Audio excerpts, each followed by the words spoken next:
మేడిగడ్డ, అన్నారం, సుందిళ్ల ఆనకట్టల పునరుద్ధరణపై సర్కార్ దృష్టి పెట్టింది. కేంద్ర జల సంఘం మార్గదర్శకాలకు అనుగుణంగానే మరమ్మతులు చేయాలని సీఎం రేవంత్ రెడ్డి స్పష్టం చేశారు. మరమ్మతులకు డిజైన్లు అందించేందుకు ఐఐటి బాంబే భాగస్వామ్యంతో ముందుకొచ్చిన ఆఫ్రీ ఇండియాను ఎంపిక చేసినట్లు నీటిపారుదల శాఖ అధికారులు సీఎంకు చెప్పారు. వచ్చే నెల నుంచి పనులు ప్రారంభమయ్యే అవకాశం ఉంది. రాష్ట్రంలోని ప్రాజెక్టులకు సంబంధించిన భూసేకరణ త్వరితగతిన పూర్తి చేసి ఆయకట్టుకు నీళ్లివ్వాలని సీఎం రేవంత్ రెడ్డి ఆదేశించారు.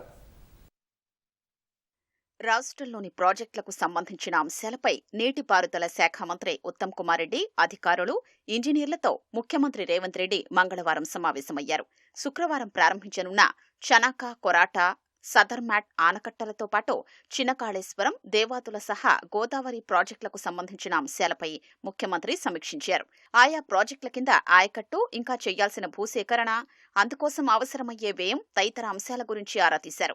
వీలైనంత త్వరగా భూసేకరణ సహా పనులు పూర్తి చేసి ఆయకట్టుకు నీరు అందించాలని ముఖ్యమంత్రి తెలిపారు. అవసరమైన నిధుల్ని విడుదల చేస్తామని తెలిపారు. భూసేకరణ కోసం నిధుల ఇబ్బంది ఉండబోదని అన్నారు. కాళేశ్వరం ఎత్తిపోతల పథకంలోని ఆనకట్టల మరమ్మతుల ప్రక్రియ పురోగతిపైన సీఎం ఆరా తీశారు. మేడిగడ్డ, అన్నారం, సుందిళ్ల బ్యారేజీల మరమ్మతుల కోసం డిజైన్ కన్సల్టెన్సీని ఖరారు చేసినట్లు అధికారులు వివరించారు. బాంబే, ఐఐటి భాగస్వామ్యంతో వచ్చిన ఆఫ్రీ ఇండియాను ఎంపిక చేసినట్లు చెప్పారు. ఇప్పటికే CWPRS ఆధ్వర్యంలో 3 ఆనకట్టల వద్ద పరీక్షలు జరుగుతున్నట్లు చెప్పారు. అన్నారం, సుందిళ్లలో ఫిబ్రవరి నుంచి అన్ని పనులు సమాంతరంగా చేపట్టాలని భావిస్తున్నట్లు వివరించారు. మేడిగడ్డ విషయంలో పూర్తి అవగాహన, స్పష్టత వచ్చిన తర్వాతే మరమ్మతుల ప్రక్రియ ప్రారంభించాలని భావిస్తున్నారు.